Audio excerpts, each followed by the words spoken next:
քաղաքի կառավարման լուրջ ճգնաժամ ունենք։ Ինչ է պետք անել։ Մինչև երեխեն չլացի, մերը կաթ չի տա։ Պետք է սերտ համագործակցել կառավարության հետ, պետք է արժանապատվություն ունենանք ու թույլ չտանք մեզ խաբելու։ Գյումրին արդյոք կգնա խոշորացման։ Տեսեք, դա կառավարության որոշման հարցն է։ Ներկայային հեծի պետականացման գործընթաց է գնում, արդեն կառավարությունը որոշման նախագիծ ունի։ Ինչով էին պայմանավորված հավելագրումները։ Կան նաև քրեական գործեր հարուցված, կան նաև տեխնիկական խնդիրներ։ Ասացիք, որ գնալու եք արդեն 9-րդ գումարման ազգային ժողով պատգամավորի կարգավիճակում, քաղաքապետի պաշտոնում առաջիկայում դուք ինքներդ ձեզ տեսնում եք։ Գյումրեցիներին ունենք տված խոստումներ, այդ խոստումները պահելու ենք։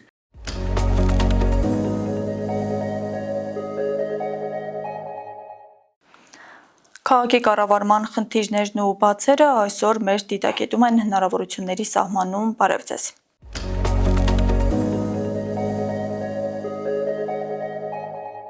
Տաղավարում իմ հյուրը Գյումրու ավականու քաղաքացիական պայմանագիր խմբակցության ղեկավար Սարիկ Մինասյանն է։ Բարև ձեզ, պարոն Մինասյան։ Բարև ձեզ։ Շնորհակալ եմ, որ ընդունել եք մեր հրավերը։ Ես եմ շնորհակալ։ Պարոն Մինասյան, ինչ ունենք այսօր քաղաքի կառավարման մակարդակում եւ առաջին հերթին ո՞րն է ձեր գնահատականը վերջին 1 տարին, եթե դիտարկենք, ինչ ունենք եւ մասնավորապես ինչ չունենք այս բանին, որ պետք է ունենայինք։ Տեսեք, նախ քաղաքապետ համայնքի ղեկավար չունենք, սա մեկ, անկախ ամեն ինչից համայնքը պետք է ղեկավար ունենա ու ճիշտ կառավարվի։ Մենք այս 1 տարվա ընթացքում քաղաքի կառավարման լուրջ ճգնաժամ ունենք, որովհետև որևէ լուրջ ձեռքբերում այս ընթացքում չի եղել։ Չի եղել որևիցե այնպիսի քայլ գործնական, որը մեր գյումրեցիների կյանքը ավելի լավը կդարձներ, մեր քաղաքը ավելի մաքուր կդարձներ, մեր քաղաքը ներդրումային առումով ավելի գրավիչ կդարձներ, չկա այդպիսի համոզված եմ, որևէ մեկը չի կարող ներկայացնել որևէ ծրագիր, որը բարելավել է մեր գյումրեցիների կյանքը։ Սա ինքնին նշանակում է քաղաքի ճգնաժամի կառավարման, կարելի ասել, բացակայության մասին։ Ինչ է պետք անել, պարոն Մինասյան, տեսեք, քաղաքի ղեկավարը կալանավորված է, կա իրեն փոխարինող պաշտոնակատար, ամեն դեպքում քաղաքացիական պայմանագիրը մենք տեսանք, որ կառավարությունը եթե ուզում է խնդիր լուծել, այդ խնդիրը լուծում է։ Խոսքս վերաբերում է օրինակ Բագրատունյա ծողակի ասֆալտապատմանը, Ֆրանսիայի նախագահի այցին ընդառաջ, օրինակ, կառավարությունը արդյոք այս պահին արդյոք համագործակցում է համայնքապետարանի հետ, համայնքապետարանը արդյոք նախաձեռնող է շատ հարցերում, սուբվենցիոն ծրագրերի հարցերում։ Տեսեք, իհարկե կառավարությունը բազմաթիվ հարցեր լուծում է, նաև մեր Շիրագացի փողոցի հիմնանորոգման հարցը ուղիղ կառավարության միջոցով է իրականացվում։ Գյումրեցին այսպես խոսքը չէ, մինչև երեխեն չլացի, մերը կաթ չի տա։ Հիմա կառավարությունը Երևանում նստած չգիտի այստեղի կոնկրետ խնդիրների մասին։ Համայնքի ճիշտ կառավարումը բարձրաձայնում են, բանավոր բարձրաձայնել այսպես ուղղակի քաղաքական դիվիդենդներ շահելով հարց չես լուծի։ Պետք է սերտ համագործակցել կառավարության հետ, աշխատել իրենց պարտականությունները, եթե ճիշտ կատարեն մեր Հայաստանի Հանրապետության օրենսդրության, սահմանադրության շրջանակներում, բնականաբար աշխատանքը կստացվի։ Ես մի անգամ անդրադարձել եմ այս հարցին, Գորիս համայնքի ղեկավարն էլ իշխող ուժի ներկայացուցիչ չէ, բավականին էլ ընդդիմադիր հայացքներ ունեցող անձնավորություն է։ Գորիս համայնքը այսօր կառավարության բոլոր սուբվենցիոն ծրագրերից օգտվում է,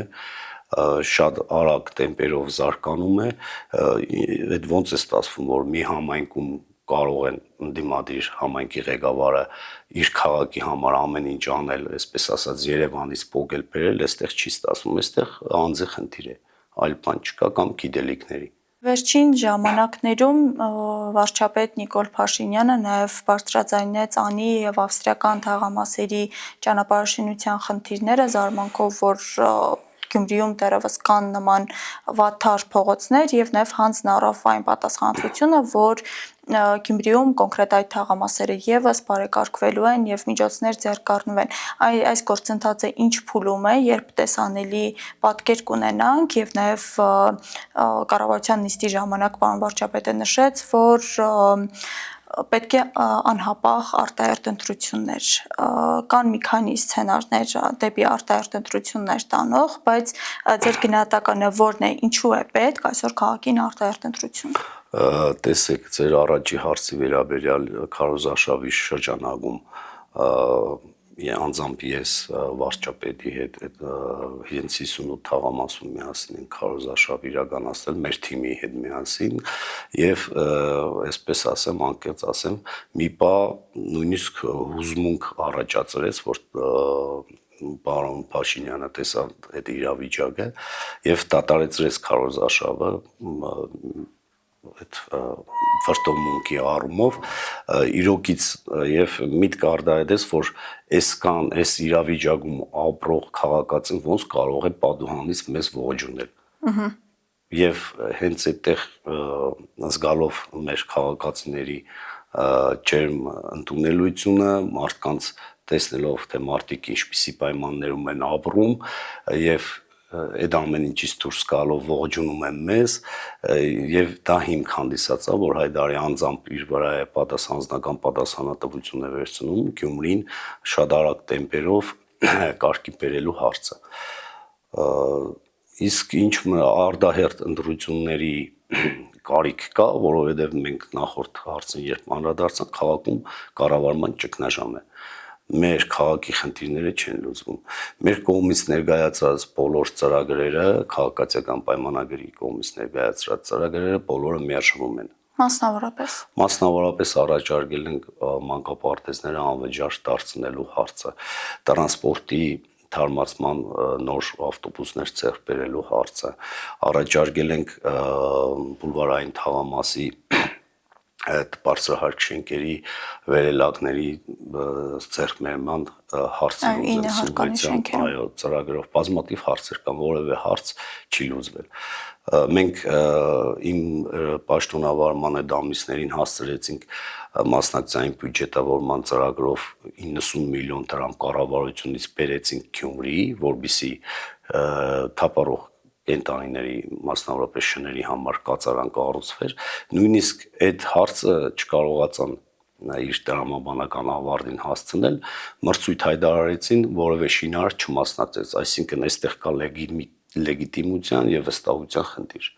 Ամեն ինչ շատ պարզ է։ Բնականաբար 4-5 անգամ մրցույթ է հայտարարվել, որևէ շինարար չի մասնակցել։ Վերջերս այս փողոցային ասֆալտապատ փոսային նորոգումներ էին իրականացնում, պատահական անցա, իջը մեքենայից իջա ու այդ շինարարին հարցնում եմ, եթե դու քո տունը ինչ որ մեկին պատվիրակես վերանորոգելու եւ նման փնտի աշխատանք կատարի, ոնց էս վերաբերվելու։ Դա մեր բոլորիս, մեր երեխաների բերանից, այսպես ասած, կտրած գումարներ է, մենք վճարում ենք կուկահարկ, տեղական տուրքեր եւ վճարներ, որով մեր բյուջեն ձևավորվում է եւ այդ գումարները մեր գրբանից, մեր տնից է, որևիցե մեկի տնից չի։ Կոնկրետ իմ երեխեքի իմ աշխատավարձից վճարված այդ հարգերն են, տուրքերն են եւ մենք բոլորս պետք է ուշադիր լինենք, մեր քաղաքի հանդեպ հոգատար լինենք։ Դա այդ առաջներում, որ մտածել են, եթե նկատողություն անես, բարձրաձայնես խնդրի վերաբերյալ այլ աչքերով են նայ, ես վստահեցնում եմ ընդհակառակը լավ մարդը, լավ քաղաքացին, իր քաղաքը սիրողը, իր համակարգացիներին սիրող հարգող մարդը միշտ խնդիրներ տեսնելուց պետք է բարձրաձայնի, որովհետև Գյումրին մեր բոլորի տունն է, Գյումրին որևիցե փողոց ասֆալտապատելիս այդ մեր բոլորի գումարներով է իրականացվում։ Մենք պետք է արժանապատվություն ունենանք ու թույլ չտանք մեզ խաբելու, այդքան բան։ Եվ ի վերջո, եթե արտահերթ ընտրությունների գնանք, ինչ ճանապարհներ կան, գիտենք, որ մի քանի եղանակներ կան, անվստահություն հայտնելն է, որը քիչ հավանական են համարում ընդդիմադիր դաշտի ներկայացուցիչները, խոշորացման մասին են նաև խոսում, որ Գյումրիին արդյոք կգնա խոշորացման։ Տեսեք, դա կառավարության որոշման հարցն է, խոշորացման հարցը, եթե կարիք լինի, որ Գյումրին ինչ որ առումով որևիցե համայնքի հետ պիտի խոշորանա, որը Գյումրուն ավելի թափ կտա զարգանալու, ենթակառուցվածքները զարգացնելու առումով միանշանակ կարող է նաև կառավարությունը այդ ճանապարհով գնա, բայց ես կարծում եմ քաղաքական բարոյականության առումով տվյալ ուժերով, ովքեր ջախջախվեցին ազգային ժողովի ընտրություններին Գյումրիում, այն մարդիկ, ովքեր իրենց թաղերից նույնիսկ 100 ձայն չկարողացան հավաքել եւ ամբողջորգոր խոսում էին Գյումրի երկուսը անելու են նաեւ Հայաստանի Հանրապետությունում, ուղղակի շատ հանգիստ որպես բարոյական կերպարներ համարձակություն պիտի ունենան եւ հեռանան Գյումրու կառավարումից, որովհետեւ այդ մարդկանց կոնկրետ գործողությունների առումով այսօր մենք ունենք այն, ինչ ունենք։ Օրեգան երևի 100-ից ավել նամակներ եմ ստանում գյումրեցիներից, ովքեր ասում են երբ է փոխվելու քաղաքային իշխանությունը, մենք այլևս չենք կարող, սա քաղաք չի, բազմաթիվ քաղաքացիների կողմից ամենօրյա այդպիսի նամակներ ենք ստանում։ Նույնիսկ մարդիկ են ընթացքում մենք բազմաբնակարան բոլոր շենքերի բակերը լուսավորեցինք, մինչև հիմա ինձ են գրում, մեր լույսը անջատվել է, խնդրենք միացնեք, այսինքն օրերով, շաբաթներով այդպես մնում է, այդ հարցը էլի մենք ենք լուծում։ Լույսից կարծես թե հեռու չգնացիք, պարոն Մինասյան, Ղարսի մասնաճյուղն եք Հեցի ղեկավարում այս ժամանակաշրջանում, ինչպես է դրությունը այնտեղ, ինչ ունեինք այն պահին, երբ դուք ստանձնեցիք ղեկավարումը այդ կառույցի եւ ուր ենք հասել, ինչ աշխատանքներ են ընթանում։ Տեսեք, Հեցը ինքը շատ մեծ Հայաստանի Հանրապետության ամենամեծ կարելի ասել մասնավոր կառույցն է եղել, մոտ 6000-ից 6000 ու ավել աշխատակիցներ ունի, ներկայապահին Հեցի պետականացման գործընթաց է գնում, արդեն կառավարությունը որոշման նախագիծ ունի, որը կներկայացվի եւ Հեցի 100% բաժնետոմսները անցնելու են Հայաստանի Հանրապետությանը։ Խնդիրները շատ են, տարիներով կուտակված խնդիրներ, մաշված ցանց, 30-40 ենթակայաններ ունենք, 60 տարվա ենթակայաններ են։ Այս տարի նախատեսված է 44 միլիարդ դրամի ներդրումային ծրագիր, որից բավականին մեծ գումար հատկացված է հենց Ղարս մասնաճյուղին, այսինքն Գյումրի քաղաքին եւ Շիրակի մարզին, մոտ 1 տասնյակին մոտ բազմաբնակարան շենքերի ներքին ցանցը մոնտաժվելու է ավելի ժամանակակից, ինձ մեր քաղաքացիներից նկար էին ուղարկել բազմաբնակարան շենքի Կարագին Նժդեի 7, եթե չեմ սխալվում, մուտքում բազմաբնակարան շենքի այդ լարերի վրա ծիծեռնակը բույն էր դրել։ Այդպիսի խայտարակ իրավիճակ ունենք, փորձում ենք հնարավորինս մեր հնարավորություններով արագ լուծումներ տալ, բայց խնդիրը այնքան մեծ է, որ այդ կատարած աշխատանքը շատ ակնհայտ չի։ Մենք այս քամիների, անձրևների պատճառով անջատումներ ենք ունենում, դա նրանից չի, որ լավ չենք աշխատում, դա նրանից է, որ ունենք վատ ցանց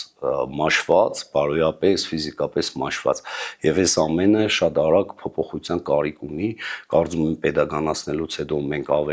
Հեցը ավելի մեծ հնարավորություններ կունենա ինքնուրույնս աշխատանքները կատարելու, որովհետև կան հարցեր, որ նույնիսկ այս ճգնաժամային կառավարման իրավիճակում նախագահների խորհրդի որոշում է պետք, բայց ինչպես գիտենք նախկին սեփականատերերը միշտ հրաժարվել են նիստեր գումարելուց, բայց այս պահին ավելի լավ արդյունք ունենք եւ անջատումները վտարները վերականգնման ժամանակի առումով քաղաքացիների կողմից նաև շատ բողոքներ կային հավելագրումների մասով, հիմա բազմաթիվ քաղաքացիներ շնորհակալություն են հայտնում, որ իրենց ծախսը քչացել է, մարդիկ զգում են տարբերությունը, բնականաբար թերություններ էլի կան, այդ ժամանակի ընթացքում ամեն ինչ ես վստահ եմ վերանալու է, Հեցի ժամանակավոր կառավարիչը պարոն Ռոմանոս Պետրոսյանը շատ ճիշտ կառավարման մեխանիզմներ է ներդրել, դե ես հաջորդ ամսվանից էլ չեմ ղեկավարի։ Ինչու՞։ Ես ազգային ժողովի Արդեն պատգամավոր եք գնում։ Այո։ Այդպես, բայց վստահ եմ հաջողելու են, ամեն ինչ ստացվելու է։ Հավելագրումներից խոսեցիք, ինչով էին պայմանավորված հավելագրումները, պարոն Մինասյան։ Տեսեք, այդ հավելագրումները եղել են, երբ որ աշխատակիցի կողմից է եղել, այդ աշխատակիցն 1-2 աշխատակիցներ բացահայտվել են, աշխատանքից հեռացվել են, կան նաև քրեական գործեր հարուցված, կան նաև տեխնիկական խնդիրներ, կան նաև մարդկային, այսինքն անկորձության կամ իր աշխատանքային պարտականությունները ոչ ճիշտ կատարելու խնդիր, հետո գիտեք ինչ կա, հետի աշխատակիցների աշխատավարձը չափազանց ցածր է, այդ ցածր աշխատավարձով բարձր որակի ծառայություն այդ մարդուց սпасելը դա էլ ճիշտ չի, այդ հարցն էլ կկարգավորվի, հենց այդ ճգնաժամային կառավարման իրավիճակում տեսեք առանց նախագահների խորհրդի որոշման հնարավոր չի հաստիկացուցակ փոխել, դրույքա չափ ավելացնել, մենք չենք կարող աշխատավարձերը բարձրացնել, բայց pedagoganացման գործընթացը ավարտելուց հետո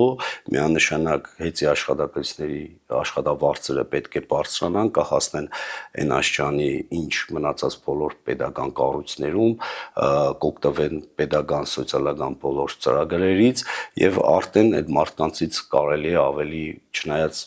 կան մարդիկ, ովքեր իրենց մասնագիտական պարտականությունները շատ պատշաճ կատարում են, նույնիսկ մարդիկ կան այն տարիներին, երբ որ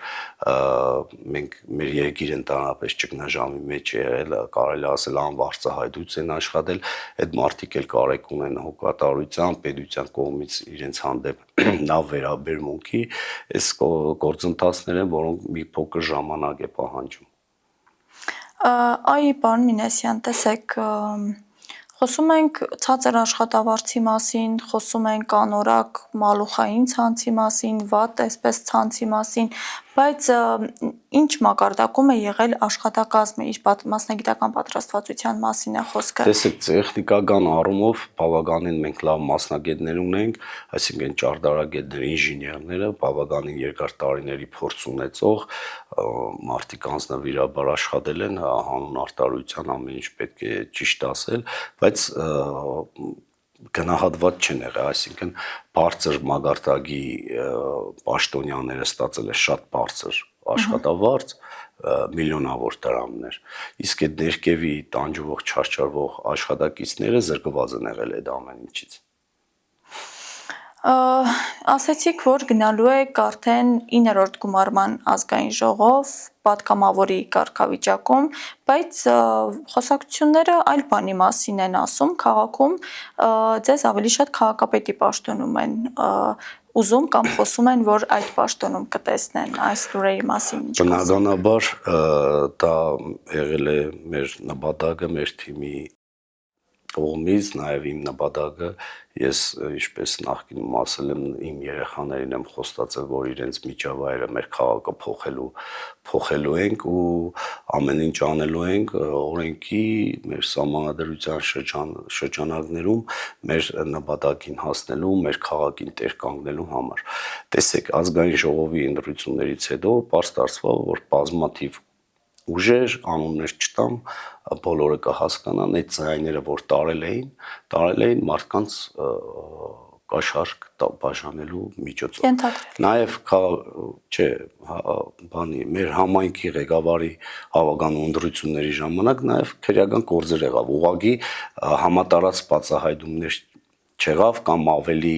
ճգուն էին աշխատել, չեմ կարող ասել, կան քրեական գործեր այն ժամանակվանից սկսած, բայց ազգային ժողովի ընտրությունները ցույց տվեցին, որ այդ ընտրակաշառքը համատարած էր, գրեթե բոլոր ընդդիմադիր ուժերի կողմից խոշոր երևացող քրեական գործերը հարուցված են, ամեն օր նոր բացահայտումներ, ամեն օր նոր ձայնագրություններ, այս մարդիկ նույնիսկ այդ քաղաքացիներին չեն հարգում, այսինքն այդ մարդկանց պիտի նաև խղճաս, այդ գումարը տալիս են, հետո մարդիկ բռնվելուց հետո այդ ամբողջ ընտանիքը տարիներով այդ մարդկանց համար սնունդ պիտի ուղարկի, հաշվարկան են 7 տարի ազատությունից զրկված մարդու վրա, ինչքան գումար պիտի ծախսեն, արդյոք արժեր այդ 100,000 դրամը կամ 50,000 դրամը, չգիտեմ, տարբեր թվեր, տարբեր քաղաքներում այսպես ստավկեք են եղել, այնքան չեն սիրում մեր ժողովրդին, որ այսպես ասած ժողովրդին են կարագը գցում, հնարավոր է մեր քաղաքացիները քաղաքականապես բարձր ակտիվություն չունենան, իրավական գիտելիքներ չունենան, բայց մարդկանց մենք բազմիցս տեղեկացրել ենք, որ կայտակղությանը պետք չէ կուլ գնալ, որ ամեն դեպքում մեր երկրի, մեր կյանքը, մեր երեխաների ապագան անկին է։ Մարդու կյանքը նույնիսկ մեկ օրը կին չունի, չէ՞։ Ոնց ես կարող ես քո կյանքը ապագա 5 տարին վաճառել ինչ որ X գումարով։ Դե նման դեպքերը գործով են անցնում եւ դեռևս հաստատված չէ, այսինքն քրեական գործը ընթացքի մեջ է, կարելի ասել, որ ենթադրյալ կաշառքի մեղադրանքներ են դրանք։ Համենայն դեպս, եթե վերադառնանք իմ հարցին, քաղաքապետի պաշտոնում առաջիկայում դուք ինքներդ ձեզ տեսնում եք։ Բնականաբար մենք մեր գյումրեցիներին ունենք տված խոստումներ, այդ խոստումները պահելու ենք, մեր քաղաքը առաջին իսկ հնարավորության դեպքում քաղաքային իշխանությունը վերադարձնելու ենք գյումրեցիներին, ճիշտ կառավարում ենք սկսելու, կառավարության հետ ճիշտ գործընթացների արդյունքում մենք կունենանք շատ արագ փոփոխություններ եւ մեր երեխաները ստիպված չեն լինի դպրոց կամ մանկապարտեզ հաճախելու համար մի 2-3 զույգ փոխնորդ կոշիկներ ունենան։ Շնորհակալություն, պարոն Մինասյան։ Շնորհակալ։ Իսկ ես մեր հեռուստադիտողին եւ հետևորդներին հիշեցնեմ, որ հնարավորությունների սահմանում զրուցում էի Գյումրու ավականու քաղաքացիական պայմանագիր խմբակցության ղեկավար Սարիկ Մինասյանի հետ։ Կհանդիպենք։